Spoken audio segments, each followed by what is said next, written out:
दिल्ली में शनिवार को हुई नीति आयोग की बैठक से पश्चिम बंगाल की मुख्यमंत्री ममता बनर्जी ने बैकआउट कर दिया था। उन्होंने आरोप लगाया था कि उन्हें मीटिंग में बोलने नहीं दिया गया और उनका माइक बंद कर दिया गया। अब केंद्रीय मंत्री चिराग पासवान ने इस मामले में जवाब दिया है। नीति आयोग की बैठक पर केंद्रीय मंत्री चिराग पासवान ने कहा कि ये गलत आरोप है कि नीति आयोग की बैठक में ममता बनर्जी का माइक बंद कर दिया गया। वहाँ पर माइक का कंट्रोल उस जगह बैठे इंसान का होता है, बाकी किसी का नहीं। तो ये बात बोलना झूठ है। जिस तरह से पश्चिम बंगाल की सीएम ममता बनर्जी आक्रामक तरीके से बैठक छोड़कर चली गई, मुझे लगता है कि ये व्यवहार गलत था। ऐसा लगता है जैसे ये विपक्ष की सोची समझी रणनीति थी। ध्यान अपनी ओर आकर्षित करने के लिए ये एक साजिश की गई थी। अगर किसी राज्य को लगता है कि उनके साथ अन्याय हुआ है तो नीति आयोग वह मंच है जहां आप उस मुद्दे को उठा सकते हैं। चिराग पासवान ने कहा कि मुख्यमंत्री के पास एक तय समय सीमा होती है, उसके खत्म होने के बाद उन्हें एक रिमाइंडर दिया गया था, लेकिन इस पर ममता बनर्जी उत्तेजित होकर बैठक छोड़कर चली गई।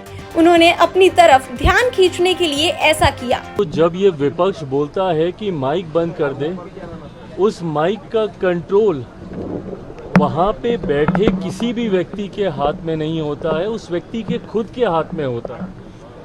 ना लोकसभा में, ना राज्यसभा में, ना ऐसी किसी बैठकों में। ऐसी बैठक में माइक सामने लगा होता है, ऑन ऑफ का स्विच सामने ही होता है। तो ये बात बोलना सरासर झूठ है जब कोई ये बोलता है कि मेरा माइक बंद कर दिया गया। हाँ, हर मुख्यमंत्री को, क्योंकि समय की बाध्यता थी, ओपन एंडेड अगर डिस्कशन को रखा जाता तो संभवतः हफ्तों तक ये बैठक ही चलती रहती। ऐसे में हर मुख्यमंत्री से ये विनम्रता पूर्वक आग्रह किया गया था कि अपनी बातों को संक्षेप में एक तय समय सीमा के भीतर रखा जाए।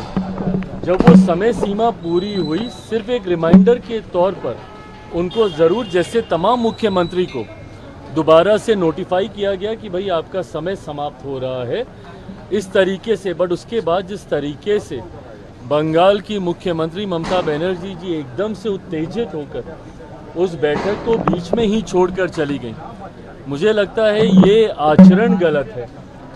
अगर आपको अपनी बात को रखना भी है, कोई नाराज़गी भी है, तो आप वहीं पे रखती ना, बोलती कि अभी मुझे और बोलना है, मुझे और कहना है।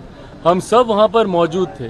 प्रधानमंत्री जी स्वयं उनको सुनना चाहते थे, वित्त मंत्री जी स्वयं वहाँ पे मौजूद थी, वो भी चाहती थी कि भैया क्या बजट को लेकर वो अपनी बातों को रख रही हैं। बता दें कि पीएम मोदी की अध्यक्षता में शनिवार आयोजित नीति आयोग की बैठक में कई राज्यों के सीएम के साथ पश्चिम बंगाल की मुख्यमंत्री ममता बनर्जी भी शामिल हुई। हालांकि उन्होंने बैठक बीच में छोड़कर बाहर निकलने का फैसला किया। उन्होंने आरोप लगाया कि मैं बैठक का बहिष्कार करके बाहर आई हूँ। अन्य राज्यों के मुख्यमंत्रियों को लंबे समय तक बोलने की अनुमति दी गई थी, मुझे 5 मिनट बोलने के बाद ही रोक दिया गया। वहीं ममता बनर्जी के इन आरोपों पर केंद्रीय मंत्री चिराग पासवान ने अपनी प्रतिक्रिया दी और सारे आरोपों को बेबुनियाद बताया है। Bureau report, TV7 Bharat.